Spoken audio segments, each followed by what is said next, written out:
What's up, everybody? I'd like to thank you because you just tuned in to Real Laughs on Real Radio 104.1. Now, the voice you hear, and I'm in the big seat today, everybody, is Mr. James Young, comedian and extraordinaire, if you will. Comedian and extraordinaire. I'm separating them now, separate but equal. But anyway, thank you guys for tuning in tonight. I'm joined in the virtual studio by some very good friends of mine. First up, you know them and love them from the podcast With a Side of Chaos. Patricio, aka Rocky's in the building today. What's up, Patricio? I am the Orlando Podfather, just so you know, sir. I am the Podfather. Oh, there you go. Podcast. I'll be making podcasts.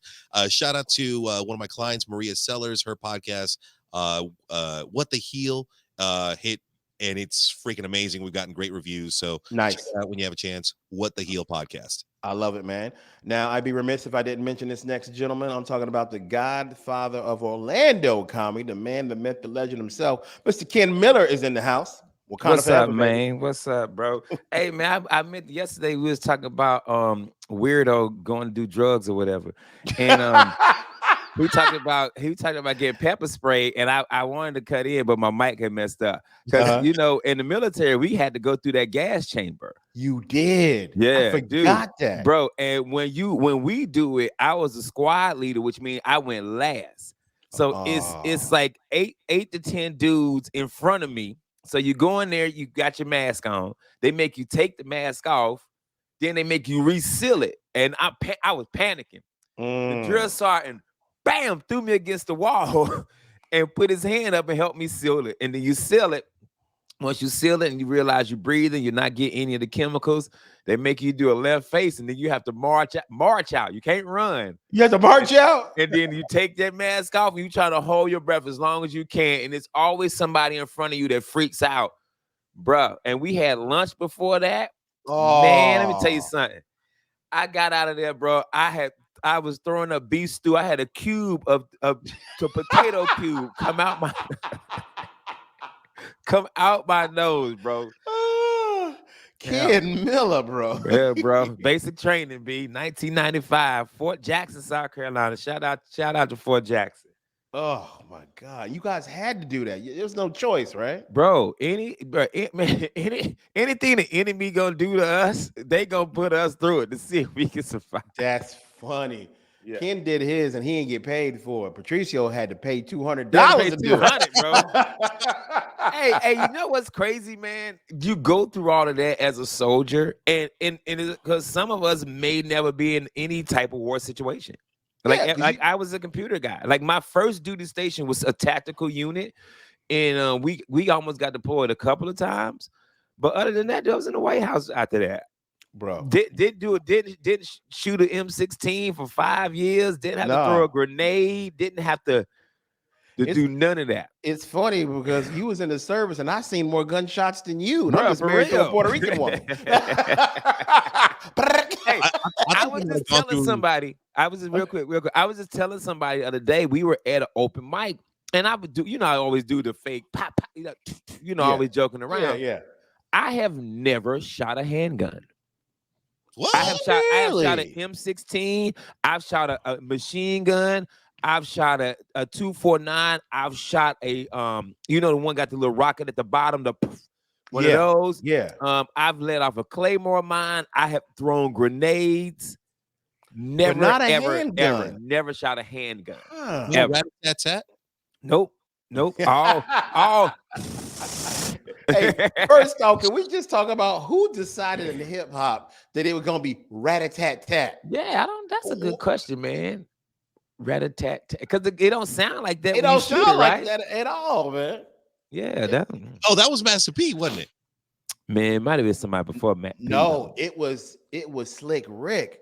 Rat-a-tat-tat and all the cops scattered. Yeah. Yo, he from England. That's how they shoot. Rat-a-tat-tat. Hey, heaven's a Megatron. Detroit even. Bro. We got here rapper like Snaggle. It's Snagglepuss. Hey. Rat-a-tat-tat and all the cops scattered. Heaven's the Megatroid even. Yeah, man. Me and Sean supposed to go get our concealed weapons permit too. So Oh, you guys gonna get a handgun? Yeah. We had signed up for the class a couple years ago, but we both been so busy. The dude had a special we signed up for. We just haven't had a chance to do it. Oh So wow, man. So I what mean, made you guys? I What already made? got gats in the house. You know, Of course, man. You a gangster, bro. Of I ain't never course. shot him though. You bust up in here. You bust up in here. But like, hey man, so you look like you shoot guns. What I supposed to do with this? Exactly. That's funny. How Yeah. how Hey, I you put the tell clip me. in?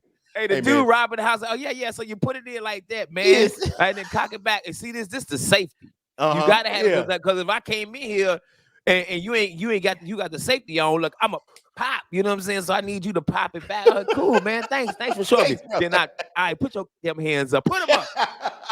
You don't want me to rat-a-tat-tat Yeah, either. no, Bro, I didn't know you actually had like guns and stuff like that. Yeah. Still got that. I got knives. I got a bayonet, bro. Oh, yeah. I got a bayonet. I stole when I was in the military. British come, don't you? Kid got a musket like for Bro, no reason. come up in here, man. Dude, I think You it break basic. in, kid be like Like, pouring it in the musket. I He be say, coming, Lord.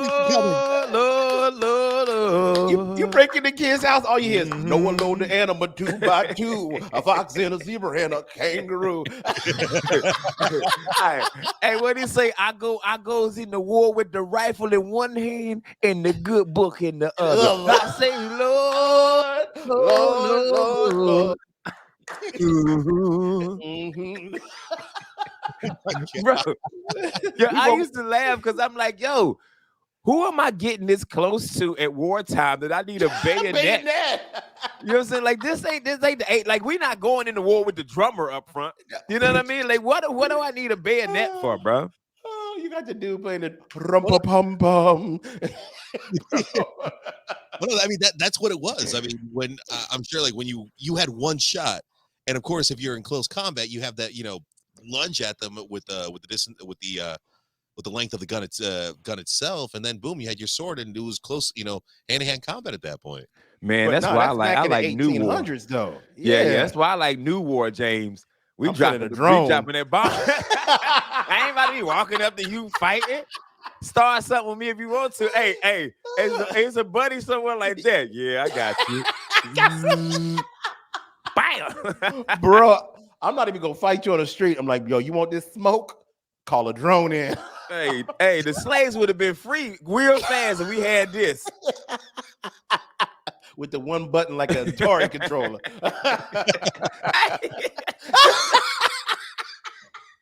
One button. Kill that dude. Like, what's that game? Asteroids? Like asteroids? Yeah. I was like, yeah. Like dropping a care package in a war at that time, that would have been insane. Oh yeah, because I forgot they do that, like supplies and stuff like that. Yeah, you can't like drive a truck up and deliver it. You gotta drop it. Yeah, I got delivery. Care package inbound, Bruh. If you in a war zone and Amazon pull up, I'm done. In 2 days at that, like Prime work. Hey man, it took us forever to find Osama, but you found me out here in the woods. Hey man, Mr. Miller, hey man, I got your care package, bro. Here you go. Wait a Which one of y'all ordered this tank? Yo, Mr. Miller, I got your bayonet. Thanks, man. I appreciate it. Appreciate it, bro. Anybody order high wasi? Anybody? Too funny, bro. Funny. Man.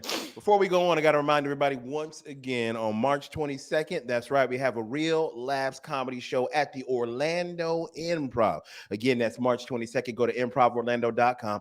Please get your tickets. We want to see all of our faithful listeners, all the guys that supported us over the last 6 years. We want to see you guys come out to the show. It's going to be myself, Mr. James Young, Ken Miller, Miguel Colon Jr., and Patricio is going to be in the building doing some time on stage too. And just added, we got Devin Seabold who's stopping by to do some time as well. So it's some great comedy. It's going to be a great night. So please come out and buy us some drinks. All right. Yeah. Now I want to ask you a question, Ken, about something some comedian told me today. And I was like, damn, that's pretty profound. We were talking about when he first started out comedy, he asked himself what he wanted out of comedy. He said, do I want to be famous or do I want to make money? And I was like, well, what does that mean? He said, okay, when I first started, you could either go work in clubs or you could go the independent route. Now, clubs, you're looking for fame, you're looking to get hooked up with a well-known headliner, maybe travel with them, get your name out there. He said, but I didn't want to do that for years and not get good money. So I decided to go the what do you call it? Private show route, where I put together my own shows. So this comic's first show he did, Ken, was a paid show that he put together, and he sold 109 tickets to the event, and he's been doing his own shows on his own the whole time. Now, he's a guy that's been doing comedy in Florida forever. Like, I've seen his name everywhere, but I had never met him until last year. And he's been wildly successful at doing it. But he chose not to go the mainstream route of like we did, like doing clubs and stuff like that. Mm-hmm. And you know him, kid. His name's Barack Ahmed. All right. Yeah. Barack Ahmed, he's out of Tampa. Bro, and he was telling me the money he's made by basically staying private. So I wanted to know that you can have your goals in comedy changed at this stage of your career, or is it still the same from when you first started? It's the same, but it shifted a little bit. I just want to Okay. be booked. You know, like I just want to be Bam. booked and busy. If I can Yes. stay booked and busy, I'm happy. I tell comics this all the time. Everybody ain't gonna be famous at this. No, some of not us at all. just gonna make a living. Some of us are just gonna make a living doing stand-up. Everybody is not gonna be Kevin Hart or Dave Chappelle. No. Some of us are just gonna be making a solid living and be and be happy with Happy, it. And be yes. happy. You know what I'm saying? I mean, I'll take Kevin Hart money in a heartbeat, Bro. but at the same time, if I got a gig every weekend, I'm cool. Now to go to the independent thing, I don't have that'll stress me out. Like that, right? Like I like to just go to the club, know that they taking care of everything. But if I got to be the one to put the show together, pay the talent, get the room, get the insurance for the room, market it, yes, like bro, oh my God, dude. And I know the return is gonna be good because if you got a 150 seater, you selling tickets at $25 and you doing some VIP $50, them rooms be like VIP $50. You get a table, you might be walking up out of there with $2 or $3 grand. Yes. You know what I'm saying? Which is good money, but the stress of it, bro. Oh my God, that'll drive me crazy, bro. If you think you ain't sleeping right now, imagine doing all that. Bro, like the guy who did bar used to give me anxiety, and that was just a mic. Really? That was just a mic. Yeah, because I was like, please, I hope some people are there. I hope they got an audience. Like that, just that right there. And it was a free show. Yes. So if I show up and I got 20 comedians and 4 people in the audience, I'm like, oh. You know what I mean? Like, and that's a free show. You know what I mean? So shout out to Brock for that. But dude, I couldn't do it. Me either. That'll stress me out. But that'll that's stress the thing, me the heck out. And that is the thing you said. You hit the nail on the head. He said that's the thing that is the challenging part about going private. All the stress. You do everything. Yeah, everything. The venue is on you. The food, drink, something goes wrong, tickets, selling them, getting the money for it, paying all the comics. That's all on your head. No matter what happens, no matter who don't show up, like no matter if like your headliner, who's a semi-famous dude, decides not to show up that night, you still got to put on a show because you charge all them people money. And he talked about having to go through that, man. So yeah, my goals is I just want to be able to pay my bills. Yeah, that's. And if I get some more fame off of it, man, good. But if not, hey, man, I'm eating. I'm eating. My family's eating. My family's okay. I'm happy with that. I got a quick question, Ken. And maybe you can help me out with this. We got to go to commercial real quick. We got to go to commercial real quick. But when we get back, I definitely want you to ask that question. Guys, keep listening. Thank you for all the support. You're listening to Real Laughs right here on Real Radio 104.1. Don't go anywhere. We'll be right back. Back, everybody. Thank you so much. You're still listening to Real Laughs right here on Real Radio 104.1. I'm your host today, Mr. James Yan. We were just having a great conversation, me and my friends, my compadres, my fellow comedians on Real Laughs, Mr. Ken Miller, the Godfather of Orlando Comedy, and Patricio from the podcast with A Side of Chaos. We were just having a conversation about how our goals changed or shifted from the time we started doing comedy 20 years ago to what it actually is now. Now, Patricio, you were going to ask Ken a question before we went to break, so man, please, by all means. Yeah, so like we've said in a few episodes back, I just started hosting an open mic with Salty now. I'm glad that I got him at my side because he's been doing the underground for quite a while. And last night I was there hosting, and dude, I was stressed out because the comics had give them the light. playing their music, because I gave them the option of what song they want to come out to, and get it queued up with the next artist, next comic, and all that stuff, and just making sure everyone's there. Now we have the comics, we have a few people showing up, but yeah, it's stressful. And Ken, like, what's some tips you would say for like tip number one? Don't worry about music. That's that it's open mic, bro. That's tip number one. Tip number two I've learned the open mics is you have to run the lineup yourself. So you have to be like, I need funny comic, and then like 3, the open micers, then a funny comic. Because if you do bad, people are gonna leave.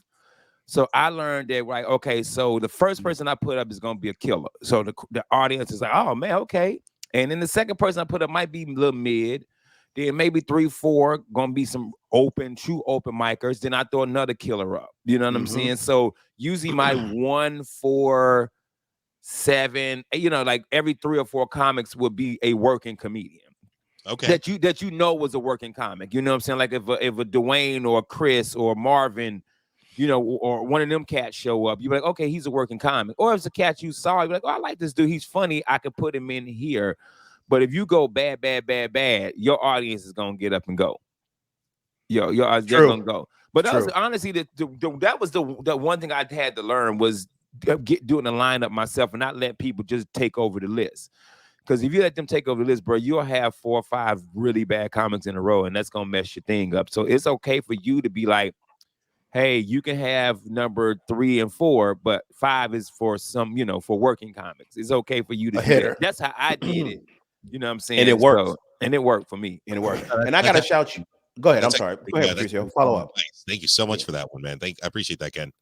And I was gonna say, Ken, when I would go out to the other bar, I didn't go out a lot because, man, I'm a homebody. But when I would go, I got to give you credit, Ken. I've been to some open mics in my day. You always had a great crowd. Like it was people who would leave their jobs to come there just to unwind, like to see some comedy on a Monday night. The other bar became the place to be in downtown Orlando on Mondays. Like people, it'd be packed.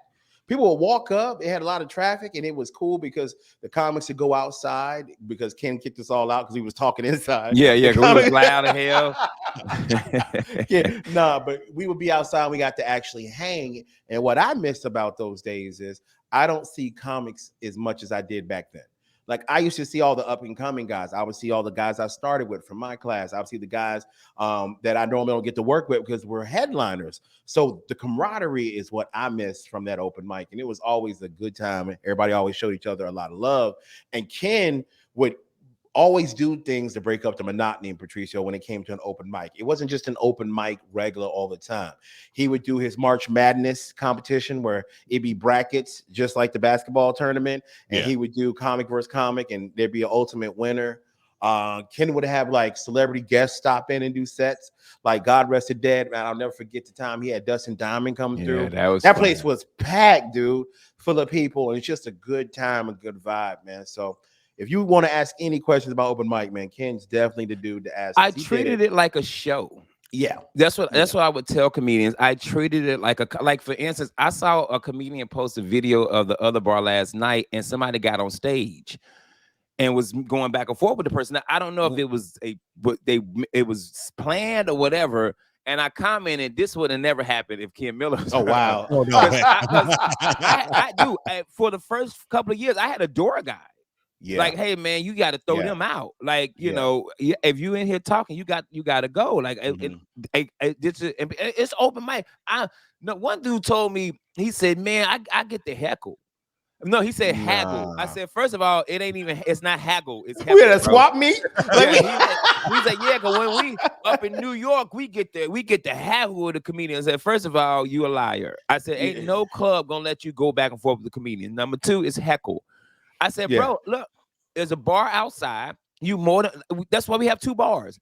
There's a bar outside. You can go outside and haggle all you want. Mm-hmm. You know what I'm saying? But just when you're in here, just respect the show. You know what I mean? And Buddy was real like, I said, all right, I'll be right back. When I got my door guy, man, when that big black dude walked in, Buddy was like, yeah, man, so I'm gonna go haggle outside. Go haggle outside. So haggle. I like that. So that was my other thing, man.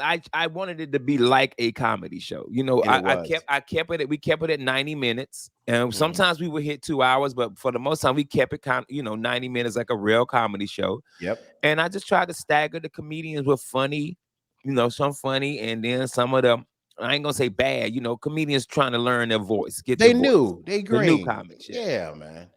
It was always a good time there, man. Ken, you ran that for how long, bro? How long did you have that open like mic? 10 years. That's a Damn. Like over 10 years, yeah. time Over 10 to years. be, man. bro. One of the hardest jobs in the world is two of them: a karaoke host and an open mic host, bro. Bruh. Because people get mad at you. They get upset because either they're not funny and that's your fault. They can't go up that night because it's 30 people showed up. I can't get but a certain amount. I invented the bump list. Yeah, The bump list in Orlando is because I'm like, hey, because we used to start getting regulars at other bar.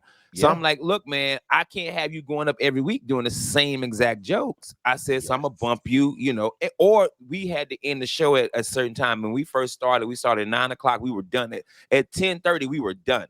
Yeah. I eventually got him to stretch it to 11 so we can put extra comics up and make a little more money. But at 10:30, we were finished. And so I'm like, all right, well, you 7 come back next week and you get to pick where you want to go on the time thing. Mm-hmm. And that became the norm in Orlando. So the things that Ken put in place, like he said, started getting utilized at all the other open mics around there, man. That was great, man. A bump list is awesome. That means people want to come out and be on that show. Yeah, so that was awesome, man, that he was doing that, man. So shout out to you, Ken.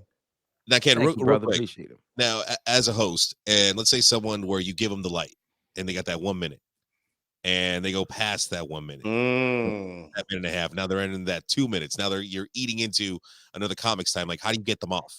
Ken used to do something. Ken used to Barney. We would play Barney, I Love You. We would play Barney, I Love You, and play them off this. One of my biggest pet peeves, and any comic could tell you, is comedians that go over their time. Yeah, because like you said, now you're messing. Okay, we got a 90-minute show. Everybody got, so now it's 10 o'clock. I got to cut everybody from 5 to 3.5 or 4 minutes, which I know a lot of people like a minute ain't nothing. When you're trying to get a tight 5 and you want your time, that minute is everything to a comedian. You've been you done sat and waited for an hour, and because 3 comics decided they're gonna go over their time, it's to mess your time up. So yeah, we would either play music at the Improv. We play Barney. At other bar, we would just whoever the DJ, whoever was running the music, would just cut music on them. Okay, I like that. Or if you saw Ken actually come step on the stage while you still telling jokes. If you see me come by the stage and say, "Hey, uppity tiger, get your on stage." Hey, Arnold Schwarzenegger. Get your ass off. What are you doing? Like, come on, man. And then of course they'll get on stage and be mad at me. But I think as the years went on, as a lot of these comics got older, I think they realized what I was trying to teach them. You know what I'm saying? I wasn't trying to be a mean to them. I'm just trying to teach you the game. Because if you went somewhere, Spank Horton was headlining Improv Tuesday. You know who Spank is, Patricio, from Plastic Cup Boys? I do not. Okay, he's one of the Plastic Cup Boys, one of the Kevin Hart people. Okay. And he talked about getting off stage, like doing your time. He said he auditioned for a club and it was for 7 minutes, and he murdered, and he did 8 minutes, and they said, yeah, you did great, but you went over your time. Oh, so that's why I've been with these comics. I'm really like, hey man, you gotta stay, you gotta be on your time, bro. You have to stay. If I give you 5, you got to do 5. You got to do 5, man. And that's what stuff I've been trying to teach them. What's up? Did James and froze up on? Yeah, he left us. I hope you come back because I ain't got the time. I don't know where we supposed to keep going, supposed to stop, bro. We'll figure it out. We'll figure it out, man. Man. So if you listening, man, Patricio got an open mic he running now over at Graffiti Junction on Thursdays, man. I'm gonna try to make it, bro. But I appreciate that, man. But the only thing with me what's hard with me now is the fact that doing comedy full time, I'm on the road either Thursday through Sunday, Oh, I've seen your Wednesday through schedule, man. It's Sunday. insane. So, and if I'm not on the road, I got to do family time. You know No, what I mean? Like I 100%. can't, I can't, like, even last night, I wanted to go hit the Improv last night, but my wife was like, hey, I took food out to cook. I said, well, I guess I'm staying home. Yep, you can't say no to that. No, that was her code of her, like, you ain't going nowhere. Yeah, pretty much. Yeah. Which is cool with me because I ain't want to go nowhere anyway. I had just worked in the yard, bro, and I was just like, I'm good. I'm No, good. I I can actually stay home. had the same experience with my co-host Salty, because last night he told me, he's like, I got a show in Palatka, I got a show here for today itself, and I actually had to find a guest co-host for Chaos that we're recording later on today. So I was like, well, let's move for Saturday. He's like, well, no, Saturday's my family time. So Yeah. like, you cannot mess with family time, man. And you are like one of the most busiest people I know, but you find that eloquent balance to be able to entertain Orlando, do the show, do everything that you do, and you still take care of your family, man. I Not applaud because you. I want to. I'm forced. I don't. Hey man, if I can just be doing comedy every night, man, I'll be all right. But my wife, like, man, like, we went out the other night and then we were supposed to go to a jazz bar, but we were tired. We like, man, because during the day you talk all that talk, man, we about to be doing this, that, and that. And then 9:30 here, you be like, man, if you ready to go home, I'm ready to go home. I Hey, you ready to go home? I'm ready to go home. I'm cool with that. No, I'm so since I'm not drinking anymore, I still have I have a trip down to Miami on the 24th and 25th. We're going to Club Space again with my friend Rachel, and that weekend. There's like so many music festivals going on in Miami, and last time we went, we didn't leave the club till like 5-6 in the morning. I don't know if I'll be able to go that distance now. Yeah. Because usually it's like, the Jack Daniels is, got me on autopilot and I'm just good to go. Now it's like, I'm the opposite. Once the alcohol in me, that makes my night shorter. really? Nah, Yeah. If I start drinking the Crown and it done hit me, that's usually when I'm like, man, I'm ready to go. No, well, actually, no. The other night when we were at other bar, shout out to Kevin and Vivian over there, the bartenders. They're freaking amazing. But we ended up, where was it? What, Space Bar afterwards? Yeah. Now, sidebar. Sidebar. But you notice I walked in, got one drink and left. No, I left before you because I came. Yeah. I got one drink and then I was like, you know what, man, I'm gonna go and dip out. So I'm gonna dip out. So I was like, I got to go. Yeah, no, and I saw a lot of comics there who were from the other bar going to a sidebar, and you like, I saw Jake Rigga's face. He was against the wall. He's like, I'm tired, but I got to come up for at least one drink, and then we got to go. It's like you had to make that presence. You had to make that appearance at the bar afterwards. Yeah. So we're gonna wait for James to come back. I don't know where we at on time, but I'm gonna assume that we're at about 14 minutes, which is what each one of our segment is. Yes. This is Ken Miller's Rocket. We'll be right back. Real Labs Radio 104.1.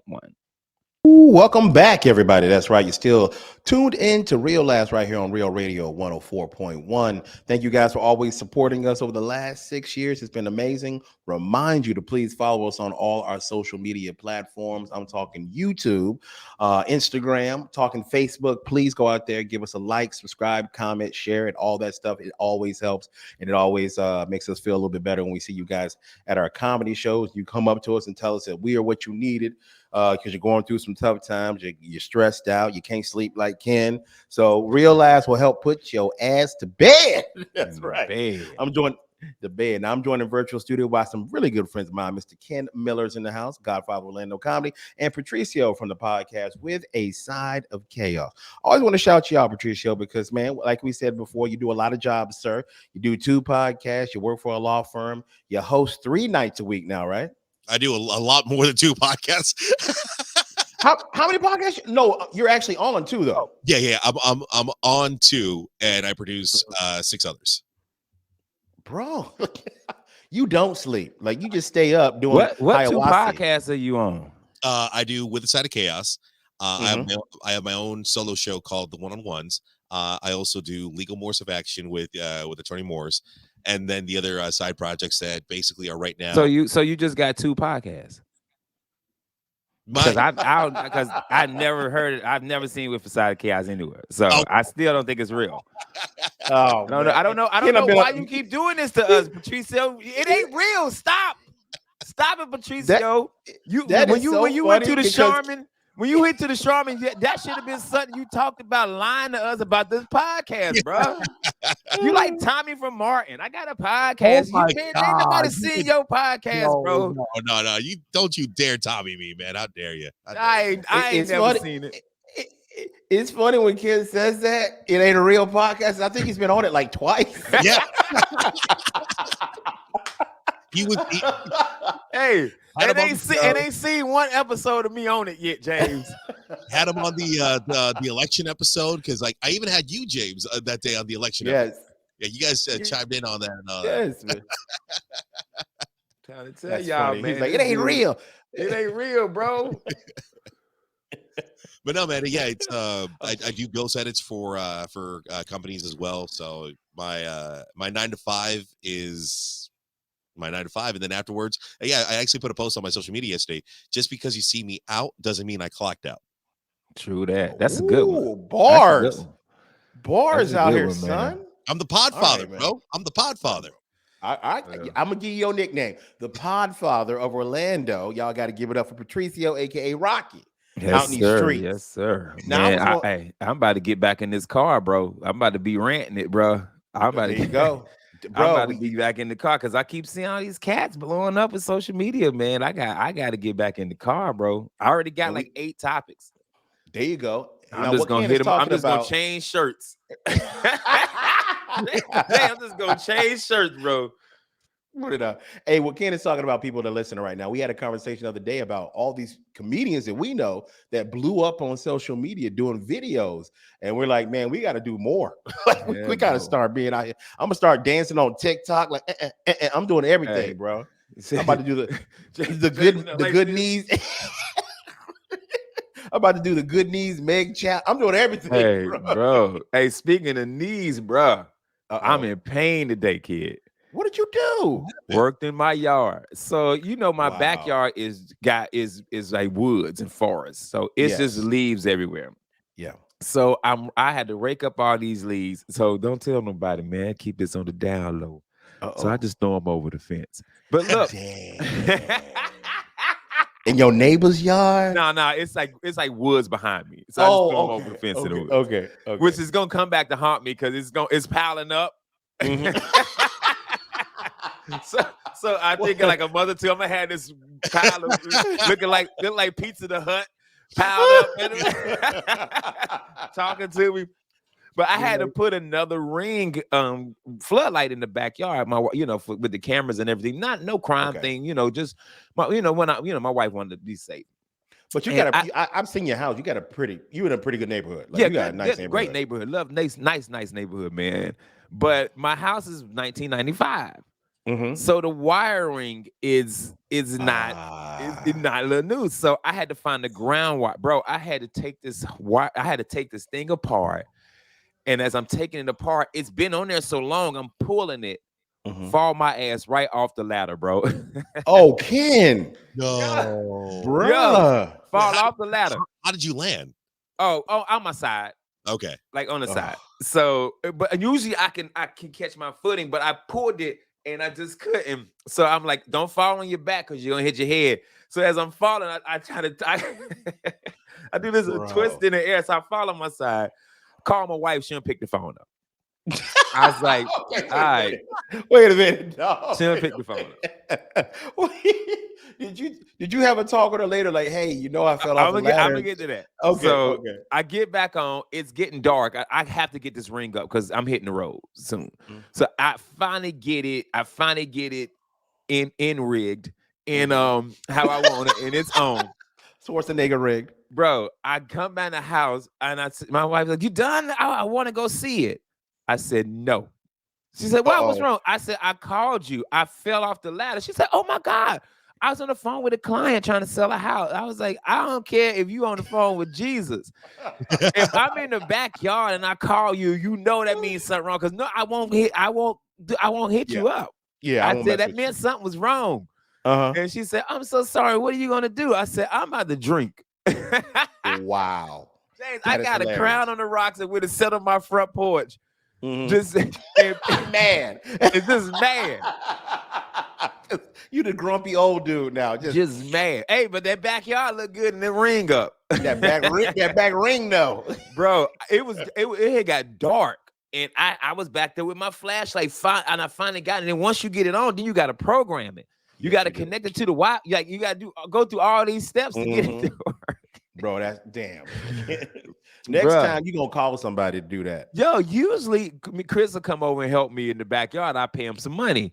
Yeah. And I was like, man, I ain't gonna use this when I bag them, but I ain't bag them this time. I was like, man, I'm just throwing it over the fence. Yeah, I don't care. Funny. Yeah, I should have called my homeboy. Bro, so now you got to call up Patricio instead, looking for some Hiawassee. I know he's gonna call me for lawn work. Mess around and redo the whole backyard on the Hiawassee. Oh, see, can't put a fountain in. Where we get a fire from? pit, a pool. I put a pool in, bro.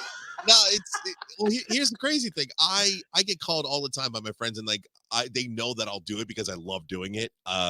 Yard work. I love doing yard work. Bro, you can't say that out loud. I know. That. I'll be like getting messages and calls, and I'm like, "Yo, Patricio, you want to cut my lawn?" I'm like, "Yes, I would love to," because it's. You really like it, dude? I love it, and I do not too. because I'm Mexican. I feel like it's an expression because whatever you're putting out there, the world's gonna see it. So yes, you have a nice lawn, you have a nice garden. People are like, "Oh, look at that garden." You made a great point just now, and Ken, I know you think this is true. A person's yard and their house is a direct reflection of that person. Yeah, it really do. So if you I love my yard. Yes, you do, and James, you love your house. Be out there all the and I love my house, but I love my yard more. If the house got stolen, don't leave my grass. If the cops call Ken, sir, your house burned down, he'd be like, "All right, but how's the lawn? How my grass?" Did y'all? Hey, while you there, did you water it? Yeah, dude. I paid so much money for it, but once you start working on it, this is the thing about owning a home, man. Once you start fixing stuff on it, you just you got more pride. You know what I'm saying in it. You know what I mean? Like it's yours. It's like somebody would like when you see people who love their car. Like it's cats I know like work on their car all weekend, wash it, that detail. Like you're like, all right, I see. It's like that with the house for me, man. Like it's like cats with sneakers. Yeah. They take care of them shoes. Mine is house, bro. Your homeboy who makes sneakers, bro. He love his sneakers, bro. Love his sneakers. Opposing party take care of the sneakers, but don't take care of his kids. Yeah, bro. You ain't lying about that. Like dudes who love their car be like, "Yo, you want to see a picture of my baby?" You're like, "Yeah," and it's a Corolla. Like, bro, what you say? But no, I thought you had 3 kids. Yeah. But anyway, bro, look at this, B. They in the car. Look at them rims, though. Hey, I put some candy paint on this thing, man. Candy paint with the wood grain dripping in here, man. No, diamond on the back.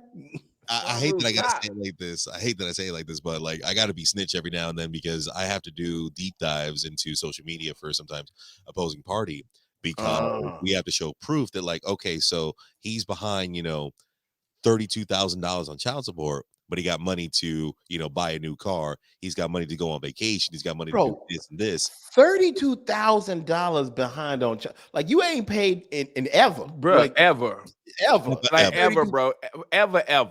Ever, bro. How you ain't in jail at that point? Dude, I mean, hey, depending on how much you were making or how many kids you got, dude, dude, I've seen numbers that will blow your mind when it comes to like being behind on child support, man. And that's why, dude, I'm a freaking unicorn. I love being Hispanic and not having kids. Bro, first up, shout out to you for being smart, by the way. But my question is, because you work in a law firm, can't they put a bench warrant out for you when you don't pay your child support? Isn't that a real thing? That is what's called a writ of bodily attachment. Depending on the motion that you file with the court, we could ask for that as well. And the judge will basically sign off. Oh my God, I was in the courtroom a few weeks ago helping because we had to have a substitute because Aaron had 2 trials at the same time and couldn't make it to one. So we had coverage. So I go with the attorney to make sure they have all the information. And this judge, I don't want to say her name because she Yeah, please don't. Please don't. Yeah. Yeah. Please don't. Yeah. Don't get us in trouble. I need my little job right here, Yeah, man. she So was yeah. like, look, in criminal court, I had no problem putting people to jail. I got no problem putting any y'all in jail for not being there for your kids. And she made it. Like I got scared. I'm like, I don't even have kids. That sounded personal. Yeah. Like she's dealt with that in her life before. Like, I would put Yeah. all y'all in jail. All she Yo, was meant shoe to program, yo. all she, Literally. Which I don't even know what that is, by the way. I don't even know what shoe program is. That's But yeah, funny. She turned into Denzel, like King Kong ain't got nothing on me. Get your hands off me. Yo, Denzel can say that like nobody else, right? Yo. Yo. Oh man. All right, guys. We got a little bit of time left. We got about 2 minutes. So, Patricio, please tell everybody what you do each week, where they can find you. So if this is a Tuesday's episode, check me out Wednesday at Graffiti Junction, Thornton Park for trivia, beginning at 7:30, and then on Thursday at 9:00, check me out at Graffiti Junction, College Park for Adult Bingo Latin Night. And also tell them about your open mic night that happens every Thursday beginning at 9:00. Oh my God. Yeah. Every Thursday at 9:00. If I'm not there hosting with Salty is hosting it himself. Graffiti Junction, Thornton Park beginning at 9:00. That's nice, man. Now, Mr. Ken Miller, I know you are traveling nowadays, man. Comedian on the road again, if you're right. I don't want to go back to work tour. I love that, by the way. It's a great name. Where you going to be this weekend, bro? I'm at the 50 on Mills this Thursday, the 9th of March, and then the 10th and 11th, I'm at the Comedy Inn in Miami with my dogs, man. My dogs, Pat Garrett and Chris Cope, man. I'm super. My wife more excited than me because she get to go to Miami. So. Oh, bro, you already know. You already. Hey, shout out to your wife, Sean, and shout out to our buddies, man. Chris Cope and Patrick Garrity, man. Two funny dudes, and Ken Miller gonna be on that show. That's gonna be amazing. I'd like to thank everybody out there for always supporting us. Don't forget, on March 22nd at the Orlando Improv, it's a real live stand-up comedy show. It's going to be me, Ken Miller, Miguel Colon Jr. We have Patricio doing some time. And now we just added Devin Siebold to the lineup, man. It's going to be a great time, a great night. So you guys go to improvorlando.com, get your tickets right now. On behalf of myself, Patricio, and Mr. Ken Miller, thank y'all for always listening. We will see you tomorrow. And Ken Miller, tell these people what they can do right now. Take your ass to bed. To bed, everybody. All right, we out of here. We on that high